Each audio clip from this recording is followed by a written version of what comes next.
falta algunos hermanos.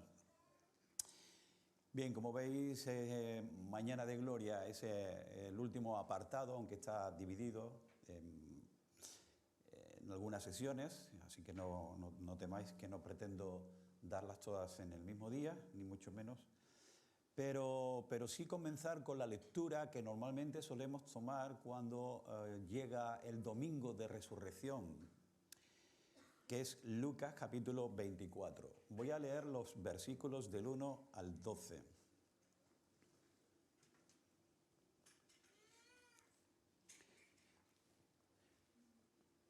Pero el primer día de la semana, al rayar el alba, las mujeres vinieron al sepulcro trayendo las especias aromáticas que habían preparado. Y encontraron que la piedra había sido removida del sepulcro, y cuando entraron no hallaron el cuerpo del Señor Jesús. Y aconteció que estando ellas perplejas por esto, de pronto se pusieron junto a ellas dos varones en vestiduras resplandecientes. Y estando ellas aterrorizadas e inclinados sus rostros a tierra, ellos le dijeron: ¿por qué buscáis entre los muertos al que vive? No está aquí, sino que ha resucitado. Acordaos cómo os habló cuando estaba aún en Galilea, diciendo que el Hijo del Hombre debía ser entregado en manos de hombres pecadores y ser crucificado y al tercer día resucitar. Entonces ellas se acordaron de sus palabras y regresando del sepulcro anunciaron todas estas cosas a los 11 y a todos los demás. Eran María Magdalena y Juana y María, la madre de Jacobo. También las demás mujeres con ellas referían estas cosas a los apóstoles. Y a ellos estas palabras les parecieron como disparates y no las creyeron. Nos encontramos frente al suceso más inexplicable que haya podido acontecer en la historia de la humanidad. El más extraño, pero quizás el más esperado por la propia humanidad, que aún inconsciente busca que las cosas se renueven, que no sean siempre las mismas. Y la resurrección habla de renovación. Y eso no por el hecho en sí de una resurrección. ¿Por qué? Porque ya de por sí, siendo sobrenatural, que un muerto se levante de entre los muertos y venga de nuevo al mundo de los vivos, estas cosas acontecieron en muchas personas, no solamente en Jesús. Pero es sobrenatural porque esta gesta sucede en la persona que, habiéndose propuesto morir necesariamente, también se propuso, y ese también es importante que lo enfaticemos, también se propuso la imperante necesidad de levantarse de la muerte a los 3 días de haber expirado, anunciándolo además públicamente en 3 ocasiones, a fin de que a nadie le quedase duda de las intenciones que anunciaba el Mesías, el enviado de Dios. Jesús había propuesto 4 cosas. 4. Primero, ir a Jerusalén, se lo dijo a los discípulos. Bueno, ¿y allí qué? Ya hemos ido muchas veces. Sí, pero en esta ocasión tengo que padecer mucho. Segunda, todo el que iba a Jerusalén a celebrar una fiesta no iba para sufrir, iba para gozarse, iba para alegrarse. Era una festividad. Eran días de júbilo, de gozo desbordado, de agradecimiento, encontrarse con el Señor en la ciudad escogida por Él desde el principio. Pero esta vez, dice Jesús, tengo necesidad de padecer mucho. En tercer lugar, dice, y de morir a manos de los gentiles. Pero si cada vez que hay una fiesta en Jerusalén, de las 3 grandes fiestas, siempre hay sacrificios, ¿por qué uno más? Tengo necesidad de morir. Pero la cuarta cosa es, tengo necesidad de resucitar al tercer día. Cosa curiosa que deja a la gente con la boca abierta. Necesidad de morir por una causa pueden tener muchos héroes. Yo de mi vida para salvar a otros.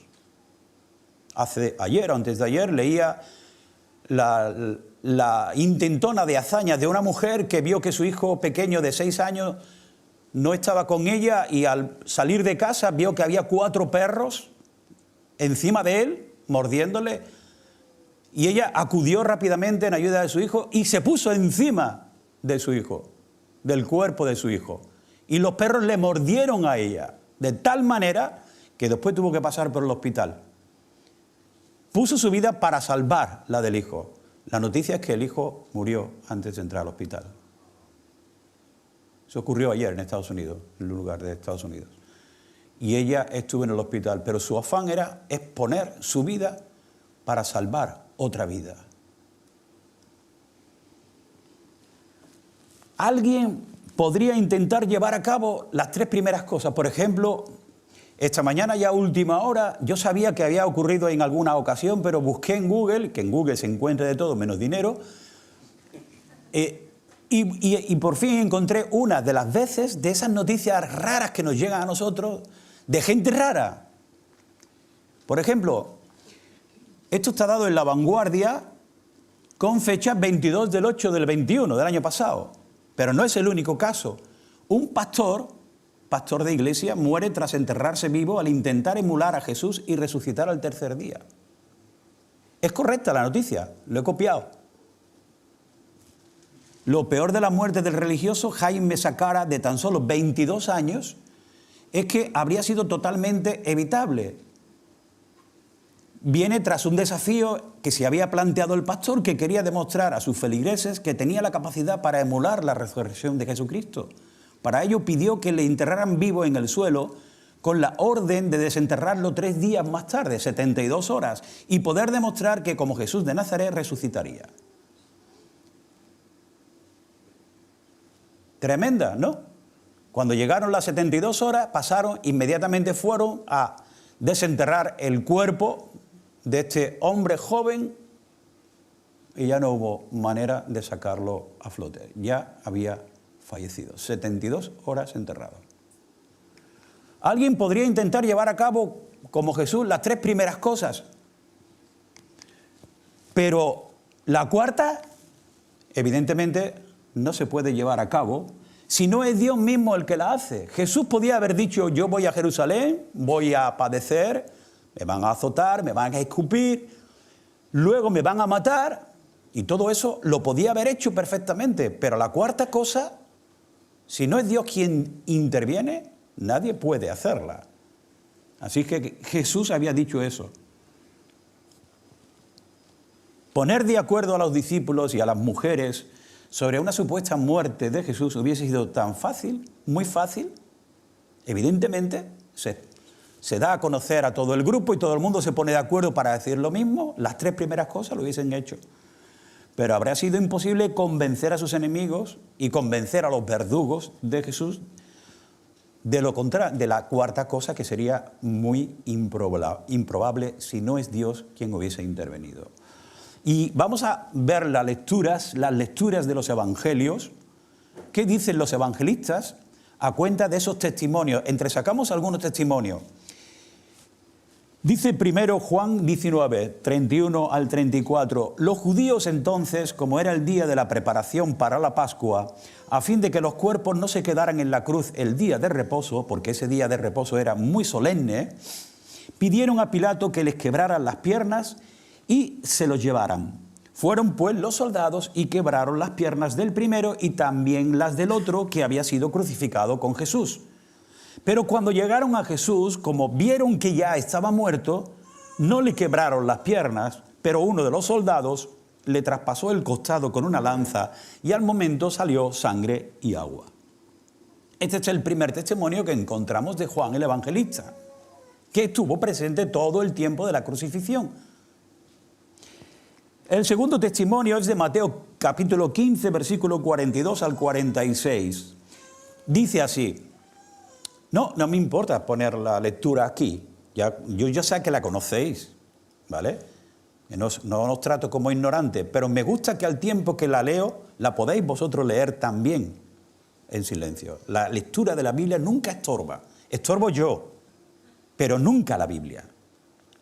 Dice así: ya al atardecer, como era el día de la preparación, es decir, la víspera del día de reposo, vino José de Arimatea, miembro prominente del concilio, que también esperaba el reino de Dios.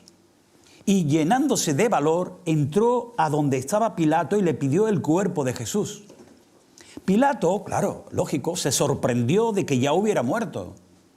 Y llamando al centurión le preguntó si ya estaba muerto.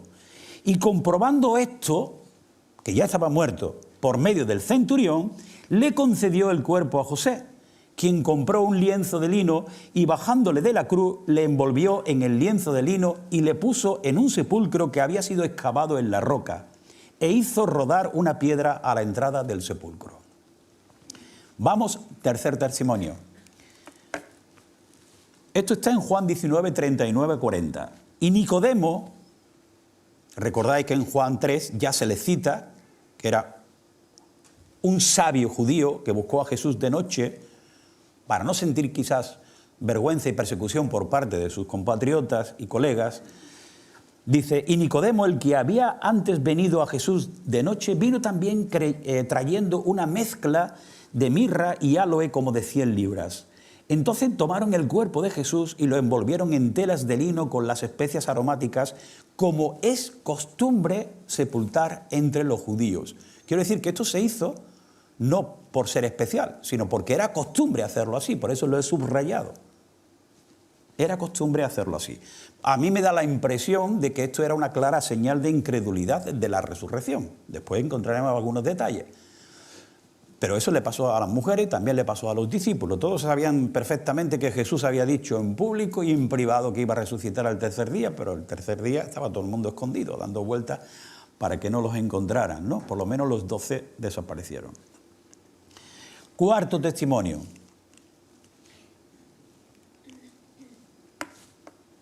Al día siguiente, este es de Mateo 27, al día siguiente, que es el día después de la preparación, es decir, el sábado, se reunieron ante Pilato los principales sacerdotes y los fariseos y le dijeron, Señor, nos acordamos que cuando aquel engañador vivía aún, fijaos, ya sabían que había muerto, ellos lo habían comprobado, lo habían verificado, cuando vivía aún, ya no vive, pero antes dijo, después de 3 días resucitaré. Por eso ordena que el sepulcro quede asegurado hasta ¿cuándo? Hasta el tercer día, después ya no. Porque la promesa de Jesús era después del tercer día. Ya después no valía. No sea que vengan sus discípulos, se los roben y digan al pueblo, ha resucitado desde entre los muertos, y el último engaño va a ser peor que el primero. Pilato les dijo, una guardia tenéis, id, aseguradlo como vosotros sabéis. Y fueron y aseguraron el sepulcro, y además de poner la guardia, sellaron la piedra. Bueno, esto de robar parece cosa fácil decirlo aquí, pero en el ambiente en que se vivieron aquellos días, sobre todo las últimas horas de aquel día, viernes, y la continuidad del sábado, fueron horas muy complicadas para los discípulos. No fueron con velas y palmas a celebrar la resurrección de Jesús. Estaban escondidos en sus casas. Estaban muertos de miedo porque Jesús había caído. Y detrás de la cabeza va el resto del cuerpo. Y ellos estaban muertos de miedo. Claro, dijeron los discípulos, van a robar el cuerpo, pongamos nosotros el remedio antes. Una guardia, una piedra muy grande que tape bien la boca de la cueva y el sello oficial romano, por el cual cualquiera que se atreviera a romperlo, al menos durante esos 3 días, era reo de muerte, es decir, incumplía la ley. Bueno, estas ideas o estas posibles e impensables iniciativas de sus discípulos de poder robar el cuerpo de Jesús quedaron bloqueadas de antemano. Es decir, por si ellos pensaban hacerlo, ya esta gente, los religiosos, ya lo bloquearon de antemano. Aquellos hombres que, amparándose en la declaración de Jesús y que ahora sí entendían, ahora sí estaban entendiendo que el derribo y posterior levantamiento del templo en 3 días, recordáis que lo dijo, derribad este templo y en 3 días lo reedificaré, ahora sí están cayendo en la cuenta de que no se estaba refiriendo al templo que estaba en Jerusalén, al sacro lugar judío, sino que ahora sí ahora cayeron en la cuenta de que se estaba refiriendo a su propio cuerpo. Ahora estos mismos, por tanto, proponen medidas extraordinarias para impedir el engaño por parte de los discípulos de Jesús. Ahora, ¿qué pruebas hay de que Jesús murió? Vamos a ver algunas. Por ejemplo, las piernas rotas, la rotura de las piernas. La rigidez judía respecto al sábado era muy especial. Y en este caso, mucha más especial. ¿Por qué? Porque se juntaba el santo reposo semanal con el comienzo de la fiesta solemne de los panes sin levadura, que encontramos en número 28, dice estas palabras: el primer día de la fiesta de los panes sin levadura habrá santa convocación, no haréis trabajo servil. ¿Cómo funciona esto? A ver, para los que no conozcan muy a fondo la parte del Antiguo Testamento, la Pascua era la fiesta de un solo día, por favor, un solo día, del 14 al 15 de Nisan, la primera luna llena de la primavera. Y la siguiente fiesta era la fiesta de los panes sin levadura, que hizo que con el tiempo estas dos fiestas, la Pascua de un día y los 7 días de la fiesta de los panes sin levadura, se juntaran, y a todo eso se le llamó la Pascua. Por tanto, ese año, el primer día de la fiesta de los panes sin levadura, que es este donde no habría trabajo servil, no se podía hacer un trabajo servil, se juntó con el sábado, el día sagrado, durante todas las 52 semanas del año para el pueblo hebreo. Por tanto, se dice que era una santa convocación especial y muy solemne, más solemne que antes. Por esto ellos dicen, por favor, estos no pueden permanecer en la cruz durante tanto tiempo. Así que pidieron que se les rompieran las piernas a los crucificados. Y esa fue una insistencia para que la muerte de los que estaban clavados a las cruces se precipitaran. Es decir, cuando tú procedes a la rotura de las piernas de alguien que las necesita para respirar, estás eliminando el soporte, un débil soporte, y ya no puedes llenar como puedes hacerlo cuando estás de pie, cuando te apoyas sobre algo, tus pulmones. Ya no puedes hinchar tus pulmones porque cuando lo intentas se desgarran más la piel, los tendones, los nervios, por donde atraviesan los clavos, los clavos o amarrados, sencillamente. Cuando te rompen la tibia y el peroné, tú ya no puedes elevarte sobre tus propios pies y tienes que soportarlo simplemente con tus brazos, que terminan extasiados, con falta de oxígeno, y acaban muriendo, digamos.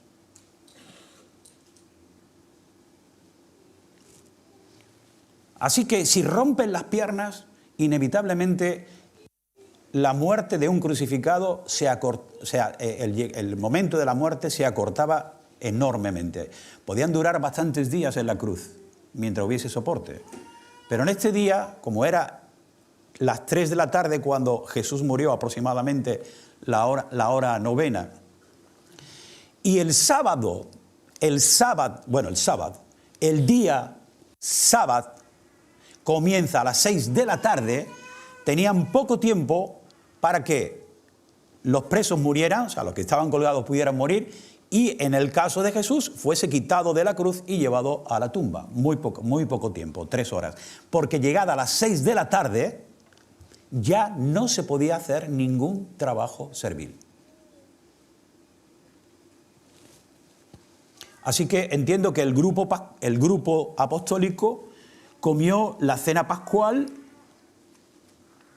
el 14 de Nisan. Para nosotros, por ejemplo, diría el jueves por la tarde. El jueves por la tarde, a partir de las 6, para el judío ya era viernes. ¿Me entendéis? A las 6 de la tarde comenzaba el día. No es para nosotros, el día comienza a las 00 de la noche. Pero para ellos el día comienza a las 6 de la tarde. Así que ellos comieron la cena pascual para nosotros jueves por la tarde, a partir de las 6 ya al anochecer, lo cual significa que era el viernes. Al día siguiente, a las 3 de la tarde, muere Jesús, por tanto el Cordero Pascual ya también ha sido crucificado y muerto, y a partir de las 6 comenzaba el día de reposo. Así que ellos, estos soldados expertos ya en crucifixiones, hicieron lo que se les mandó y rompieron las piernas de los crucificados, así que cuando llegaron a Jesús para partirle las piernas, Jesús ya había fallecido. Por día no quebrará hueso suyo. Segundo, el costado. Al ser lanceado Jesús por aquel hábil soldado, aquel experto soldado, de su costado dejó escapar lo que Juan identificó como sangre y agua, en el capítulo 19 de su libro. De haber seguido vivo Jesús, esto no hubiese sido posible. ¿Por qué? Porque si está vivo, el corazón sigue latiendo y a impulsos del corazón la sangre habría brotado a borbotones, había salido de allí a borbotones. Pero lo que salió fue sangre y agua. Este fluido podría, dicen los expertos que entienden de medicina, que podría haber sido el líquido pleural, juntamente con la sangre de algún vaso sanguíneo pulmonar. Parece ser que es así porque en el griego costado o lado, fue en el costado en la lanzada, es pleura, ¿no? No sé si... Pleura, en griego, pleura es lado o costado. Así que fue traspasado el costado y, por tanto, el hecho de que no saliese sangre a borbotones indicaría que el corazón se había parado y, por tanto, la muerte estaba confirmada. En tercer lugar, quiero ir deprisa, la verificación forense. El hecho de que José de Arimatea solicitara a Pilato el cuerpo de Jesús para enterrarlo sorprendió muchísimo al gobernador romano, puesto que la orden cursada para romper las piernas de los condenados era muy reciente. Claro, ellos llegaron muy pronto, es verdad, la orden de quebrar las piernas había sido hace poco, pero cuando le dicen que Jesús había muerto, él se extraña bastante, ¿no? Esto hizo que ordenase llamar al centurión.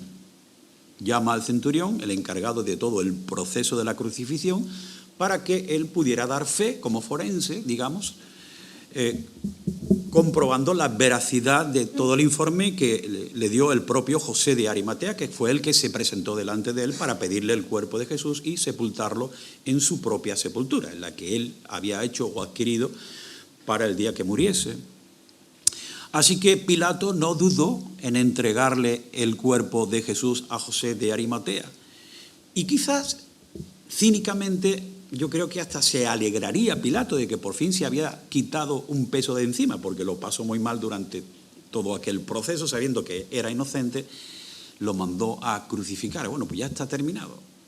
Muerto el perro, se acabó la rabia. Los judíos están tranquilos, están felices y contentos porque han acabado con su oposición y yo me quedo relajado porque un alboroto y un estallido de esta envergadura me puede complicar mi trabajo aquí en Jerusalén como gobernador, y si llega esto a Roma, a César, me va a poner mirando a otro sitio. Así, por las buenas. Así que tendría que demostrarse la complicidad sin interés de un centurión que, juntamente con el grupo de soldados, llevó a cabo todo aquel proceso. Tremendo proceso. La cuarta cosa que veo es el compuesto aromático.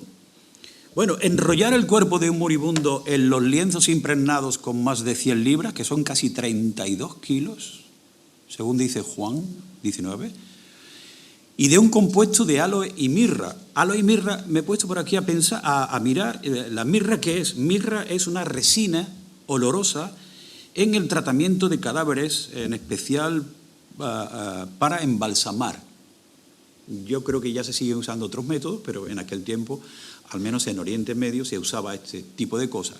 Bien, eso lo mezclaron con aloe. No aloe vera, sino otro tipo de aloe, porque hay más de 500 especies de aloe. Pero el aloe era, y sigue siendo, un jugo amargo usado para perfumar la ropa, los lienzos, por ejemplo, en este caso, ¿no? Se usa en proverbios, en cantares, cuando habla de perfumar las sábanas, donde Salomón y la Sunamita iban a compartir esa noche de bodas, por ejemplo. Y también en este caso era el sudario de Jesús, ¿sí? Las sábanas, los lienzos que Nicodemo había comprado para envolver, como si fuera un rollito, el cuerpo del maestro, ¿no? Así que 32 kilos, dice, porque 100 libras son 32 kilos, más o menos aproximadamente. Ahora, figuraos esa cantidad de mirra y aloe, todo mezclado, sobre el cuerpo de Jesús y enrollado, ¿vale? Con muchas vueltas, en torno a él, 32 kilos de un perfume muy, muy, muy fuerte, muy fuerte. Bien, esto, si hubiese estado vivo Jesús, cualquier otra persona, lo hubiese matado. Vamos, si estaba casi a punto de morir, lo hubiese matado inmediatamente. El intenso perfume que se desprende de ahí hubiese acabado con su vida. No habría oxígeno para llenar sus pulmones. Algo que estaba preparado para evitar la putrefacción. Entiendo que incluso otro signo de incredulidad por parte de sus seguidores, ¿no? Si ha dicho que va a resucitar, ¿para qué envolverlo en 32 kilos de perfume fuerte? Si no va a dar lugar a la putrefacción. No sé si os sorprendéis a alguno, pero incredulidad había y a sacos, ¿eh? Pero escuchadme, nosotros hubiésemos sido igual de incrédulos o más todavía. No esperaríamos. Así lo hicieron conforme a la costumbre judía, es decir, envolviendo toda su cabeza, al mismo tiempo que el cuerpo, sujetando la mandíbula inferior para que no quedara abierta y taponando la nariz. Así es como se hacía en Oriente Medio en aquella época.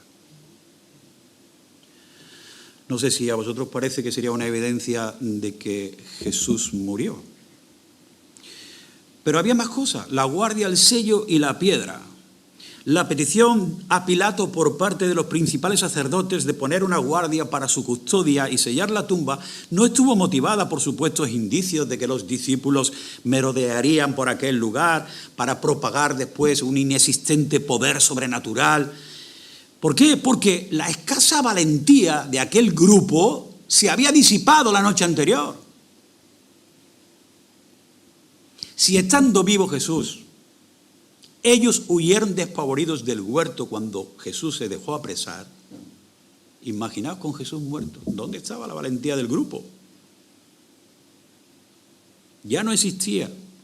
Van a luchar por un cadáver y no lucharon por aquel que estaba vivo. Así que pidieron que se impidiera por estos medios el acceso de los discípulos para robar el cuerpo. Cuando el pastor fue prendido, las ovejas se dispersaron y muchas de ellas dieron muestra de una nula identificación con el Señor en el momento más crucial. Yo pido a Dios que esos momentos difíciles que siempre llegan a la vida de los hijos de Dios, de los creyentes, seamos capaces de mirar a Jesús y no a nosotros mismos, para como le pasó a Pedro, a nosotros no nos pase que en lugar de mirar a Jesús, miró a las aguas que se movían debajo de sus pies cuando abandonó la barca a la orden del Maestro. Nuestra vida está llena de obstáculos, de problemas, de episodios tristes, amargos, muy duros, de sometimiento al cuerpo, de pérdida de seres humanos, de pérdida de bienes, de pérdida de confianza, que en su lugar ponemos angustia, zozobra, terror, miedo, pánico. Que no nos miremos a nosotros mismos, que no somos nada, que somos incapaces de dar un paso si el Maestro no nos lleva de la mano. Que en ese momento la fe nos muestre a Cristo, nos muestre su palabra, sus promesas. A ellos les pasó, pero a nosotros nos hubiese pasado igualmente. Pilato, queriendo complacer a los judíos y para evitar disturbios en la fiesta, cedió a las peticiones del cuerpo religioso, las cuales estaban basadas en la evidencia de unas palabras que Jesús había pronunciado sobre su propia muerte.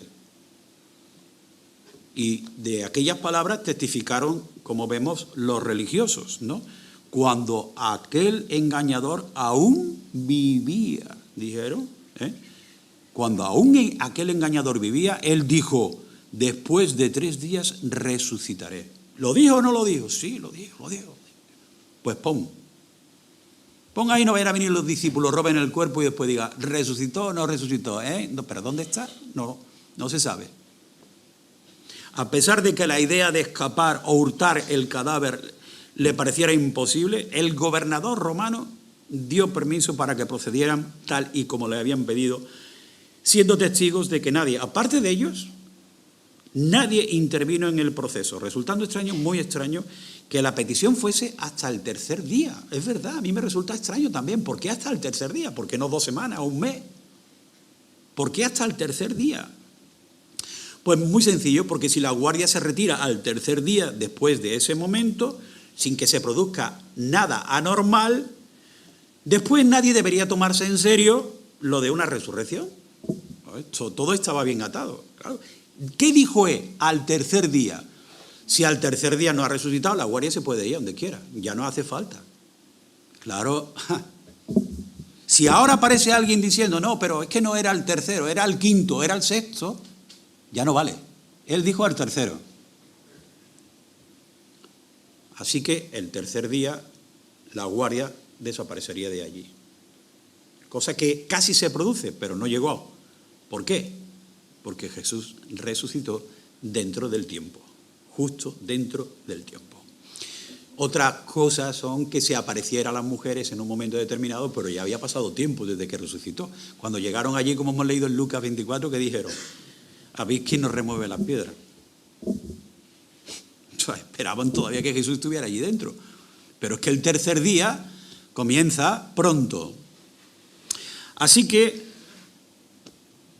encontramos estas evidencias. ¿Encontramos algo más? La tumba vacía. La tumba vacía.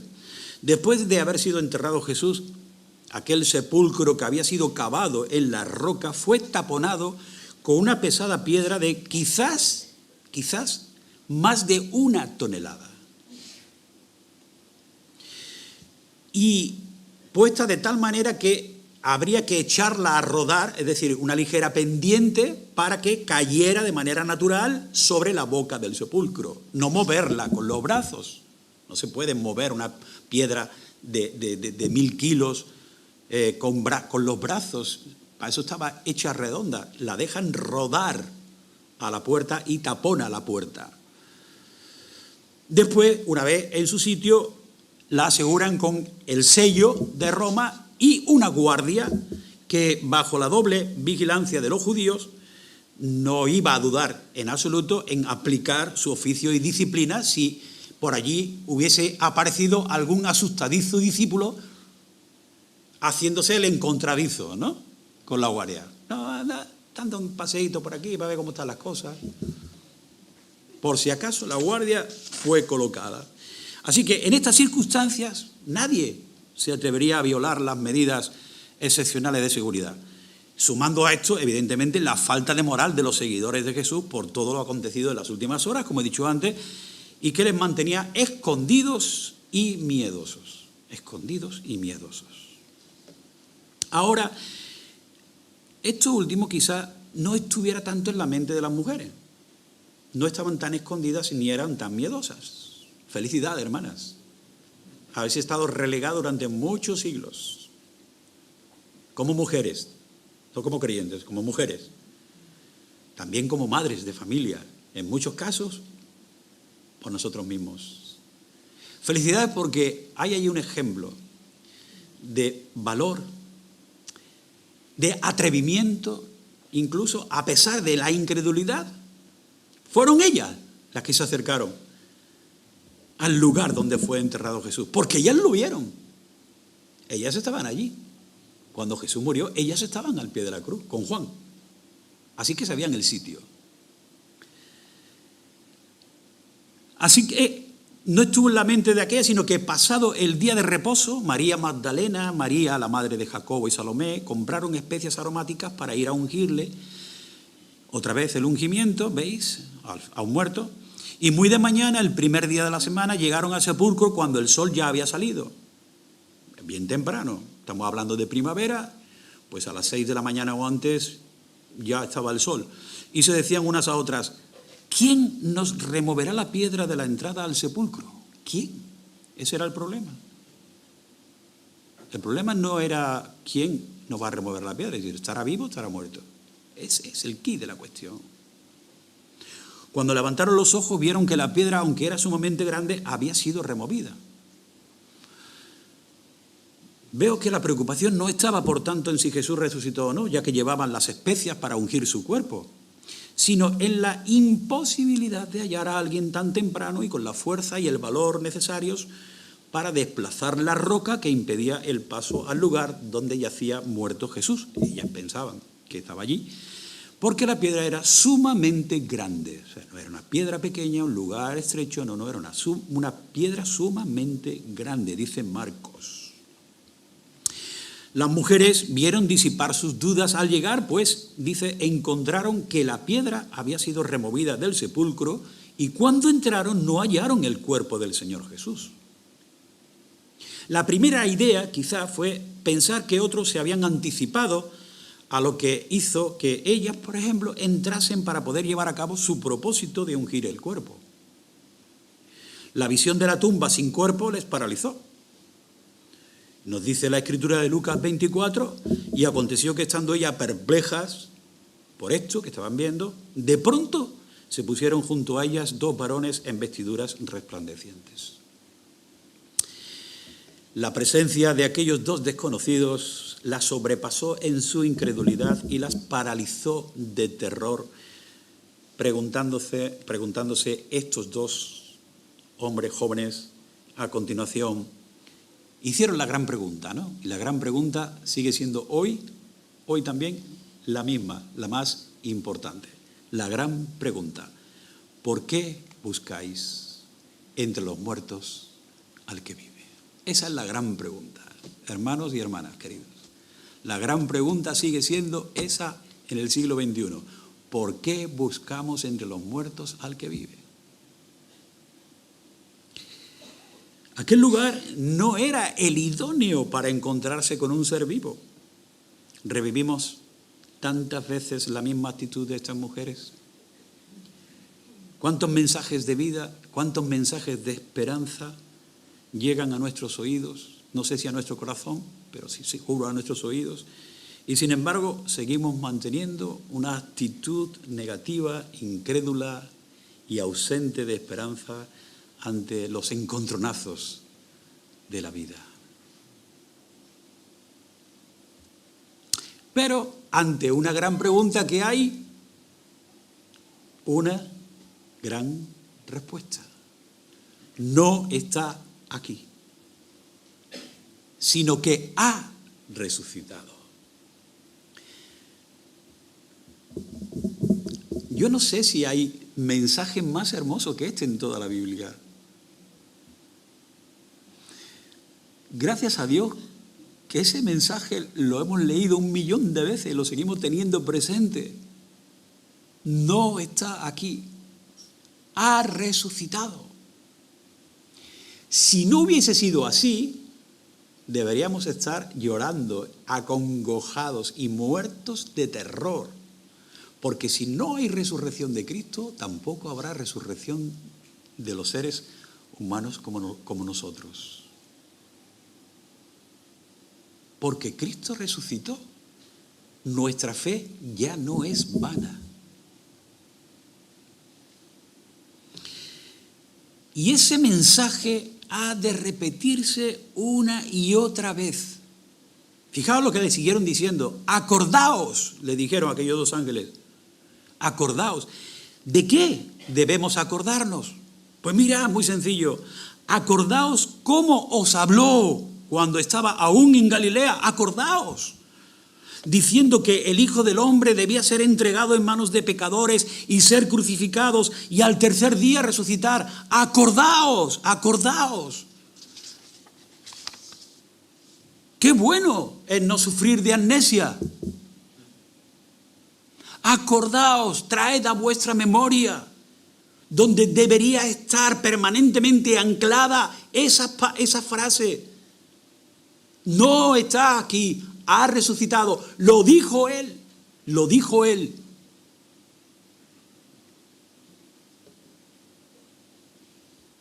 ¿Habéis sufrido alguna vez de amnesia? Yo cuando era joven lo sufrí, no sé si fue un pelotazo que me dieron en San Juan de Dios jugando al fútbol, yo jugando al fútbol, cuando aún podía correr. Y no hace algunos años, estando en el despacho, estudiando y tal, y de pronto, pum, sentí una punzada o algo así, y me quedé amnésico, perdido. Pues Damaris no estaba en casa. Y yo me estaba preguntando, ¿quién soy? ¿Qué hago aquí? Me duró 5, 6 segundos. Si fue un microictus y hace algunos años. Es tremendo el sentimiento de impotencia que en ese momento pasa por todo tu cuerpo, ¿no? Que no me acuerdo quién soy. No sé qué hago aquí. ¿Qué estoy haciendo? Amnesia. Hermanos, nuestra fe se tambalea muchas veces porque padecemos una amnesia espiritual tremenda.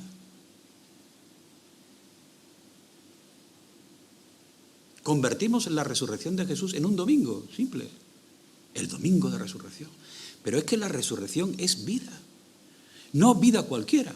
Es nueva vida. La resurrección trae consigo un poder. El poder de la resurrección de Cristo es inmenso. Sin Él no se mueve el mundo. El poder de la resurrección mueve el mundo. Cambia los tiempos. Hace posible las promesas. Sin la resurrección de Cristo no hay motivo para creer. Es el fundamento principal juntamente con su muerte. Nuestra fe sería simplemente una religión vacía de contenido y de obras si la resurrección de Cristo no se hubiese producido. Y eso no es para vivirlo una vez al año. Eso es para vivirlo cada día. El poder de la resurrección de Cristo me trae a una vida nueva. Porque Cristo resucitó, yo resucité cuando nací de nuevo. Y porque Cristo resucitó de entre los muertos, nosotros seremos resucitados de entre los muertos. Y a esto hay que decir amén. Pero un amén gordo, que salga de dentro, que lo sientas, que lo viva, que lo materialice, que lo somatices. Porque si solamente nos hemos quedado en la tumba con un cuerpo muerto, inerte y bien perfumado, no tenemos nada. No tenemos nada.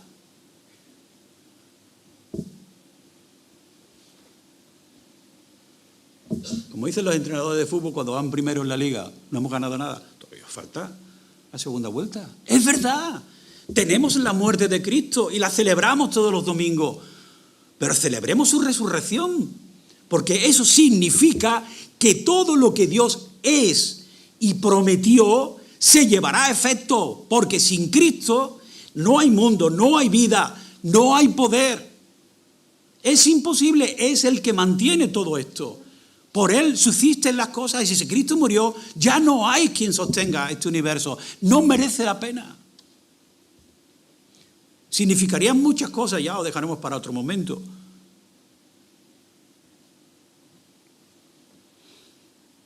Tendríamos que pedirle al Señor como aquel padre: Señor, ayúdame en mi incredulidad.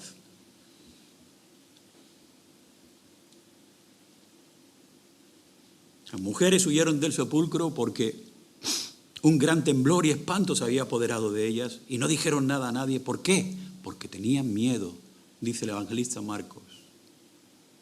Es posible que su silencio fuese un silencio temporal. Porque después Lucas nos va a decir que regresando del sepulcro anunciaron todas estas cosas a los 11 y a todos los demás. Y a ellos estas palabras, a los 11 y a todos los demás, les parecieron como disparates. Y mirad qué revelación. En la Escritura dice, y no las creyeron. Es lo que decía antes. Estaban muertos de miedo. Ellos no creyeron que Jesús había resucitado. Ni cuando las mujeres lo fueron a comunicarlo. Ni siquiera ahí. No las creyeron. Es un disparate. Es una locura. Esto no se puede entender. La resurrección vuelve loco al mundo. Al mundo que no es de Dios lo vuelve loco. Por eso se empeñaron tanto los poderes terrenales de este mundo, el político, el religioso y el militar, en quitarlo de en medio y que aquella tumba fuese siempre el motivo de peregrinación de todo el mundo. Cosa que sigue siendo, pero el cuerpo no está.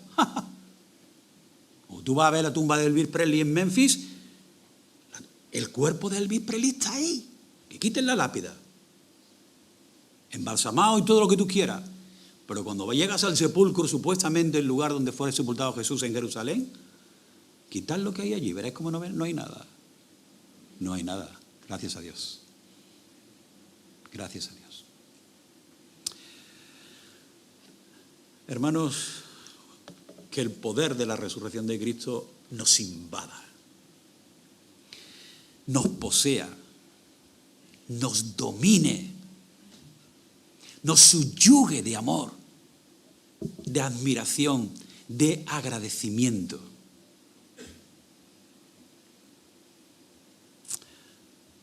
Damos gracias a Dios en estos momentos. Señor, te bendecimos y te alabamos, porque tu palabra se cumplió hasta el final. Y todos los que estamos aquí y todo tu pueblo en toda la faz de este mundo te alaba y te bendice, Señor, porque hiciste que con tu poder tu Hijo Jesucristo fuese resucitado, levantado de entre los muertos para no volver a morir nunca más. Y como hemos leído en el libro de Apocalipsis, en tu revelación por anticipado, ese es el Cordero que va a sentarse en el trono juntamente contigo y va a tener el derecho sobre todo lo creado para abrir los sellos y desatar el juicio que está determinado que venga sobre los pecadores no arrepentidos. Señor, ayuda a nuestra incredulidad a que no nos supere, Señor. Ayúdanos en nuestra incredulidad para sentir vivamente el poder de la resurrección en nuestras vidas, como creyentes, como miembros de la Iglesia, como padres de familia, como hijos, como empleados, como empleadores, patronos, como seres humanos que convivimos con los demás. Que el poder de la resurrección, de una nueva vida, se vea en nosotros, que demos testimonio vivo de que Cristo está vivito y coleando en cada uno de nosotros. Que así sea, Señor, porque en su nombre te lo estamos pidiendo. Amén.